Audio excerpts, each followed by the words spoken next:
ప్రభువునందు నాకు అత్యంత ప్రియమైనటువంటి వాళ్ళారా, మన ప్రభువును రక్షకుడైనటువంటి యేసుక్రీస్తు వారి యొక్క శుభనామంలో మీ అందరికీ నా హృదయపూర్వకమైన శుభములు వందనములు తెలియజేస్తున్నాను. అందరూ బాగున్నారా? దేవుని కృప సదా మీకు తోడుగుండాలని ప్రతినిత్యం మీ కొరకు నేను ప్రార్థిస్తున్నాను. మీరు కూడా నా కొరకు ప్రార్థన చేస్తున్నారని నమ్ముతున్నాను. మరి ఎక్కువగా మీ ప్రార్థనలు నా కొరకు కొనసాగించండి. ఉదయకాల సమయంలో దేవుని వాక్యాన్ని ధ్యానం చేసుకుందాం ప్రియులారా. ఈరోజు వాక్య ధ్యానం కొరకు మనం తీసుకున్నటువంటి లేఖన భాగము సామెతల గ్రంథం 10వ అధ్యాయం 22వ వచనం. యెహోవా ఆశీర్వాదము ఐశ్వర్యం ఇచ్చును, నరుల కష్టము చేత ఆశీర్వాదము ఎక్కువ కాదు. దేవుని నామమునకు మహిమ కలుగును గాక.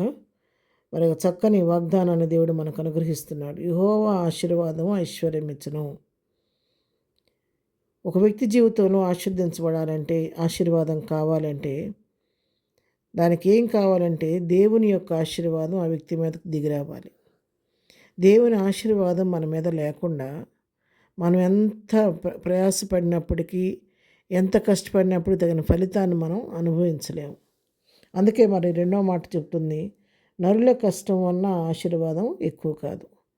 నా స్వశక్తి మీద నేను ఆధారపడి, నేను కష్టపడి నేను ఆశీర్వదించబడాలనుకుని ఒకవేళ ప్రయాసపడితే, ఒకవేళ దేవుని కృప నీ మీద లేకపోతే నువ్వెంత ప్రయాసపడినా కూడా దాని ఆశీర్వాదాన్ని మనం అనుభవించలే అని వాక్యం సెలవిస్తూ ఉంది.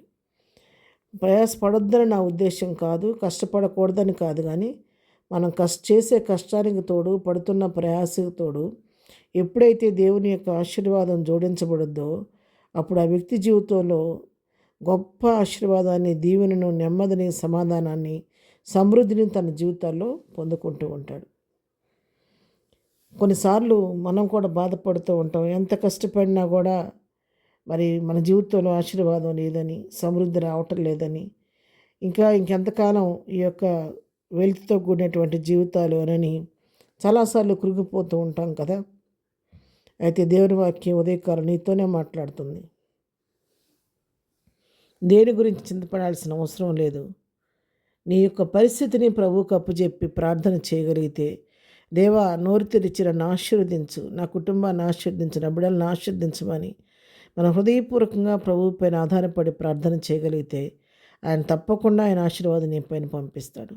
నీ స్వశక్తి మీద మీరు ఆధారపడకోకుండా దేవుని పైన ఆధారపడి, నేను కష్టపడుతున్నాను ప్రభువా, నా వంతు పని నేను చేస్తున్నాను, నేను కష్టపడుతున్నాను, దానికి తోడు నీ ఆశీర్వాదం జోడించి నన్ను, నా కుటుంబాన్ని లేమిలో నుంచి నన్ను పైకి తీయమని మనం అడిగితే కనుక ఆయన తప్పకుండా లేమి నుంచి మనల్ని విడిపించి సమృద్ధిలోకి నడిపిస్తాడు. అందుకే భక్తుడు చెప్తారు 3వ కీర్తన 1వ వచనం, యెహోవా నా కాపరి, నాకు లేమి కలుగుదు అంటున్నాడు. దేవుణ్ణి మనం కాపరిగా చేసుకొని ఆయన కాపరత్వం కింద ఉండి ఆయన ఆశీర్వాదం కోసం అడిగితే తప్పకుండా ఆయన ఆశీర్వాదం మనకు దీవెనిస్తాయి. అబ్రహాముకు వాగ్దానం చేశాడు ఆశీర్వదిస్తానని. ఆ వాగ్దానం తన జీవితంలో నెరవేర్చి సమృద్ధి అయినటువంటి ఆశీర్వాదాన్ని అబ్రహాంకి ఇచ్చాడు. మరి ఇస్సాకు తన కాలంలో తన యొక్క ఆ సంవత్సరం అందు తన విత్తనం వేశాడు. ఇస్సాకు ఆ దేశం అందు ఉన్నవాడై విత్తనం వేసి ఆ సంవత్సరం 100 ఫలం పొందను.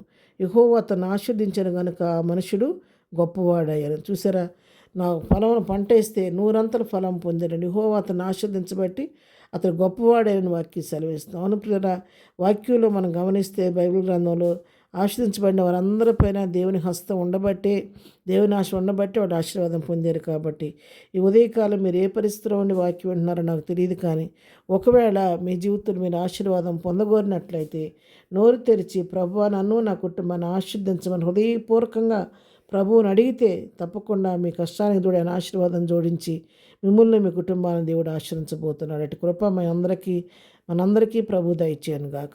ఆమేన్. ప్రార్థన. ప్రేమగల తండ్రి, పరిశుద్ధ ఉదయకాల వాక్యం బిడ్డలందరినీ దీవించండి నాయన, ఆశీర్వదించండి ప్రభు. వారి కుటుంబాల్లో సమృద్ధి దయచేయండి. వారొకరు లేమిని కొట్టివేయండి అయ్యా. నీ స్తోత్రాలు. కావలసిన ఆరోగ్యాలు దయచేయను ఆయన.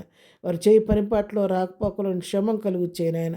బలహీనంగా ఉన్న వారి ముట్టి స్వస్థపరచండి. ఆర్థిక ఇబ్బందులను గుప్పిలిప్పి సమృద్ధి దయచేయను ఆయన.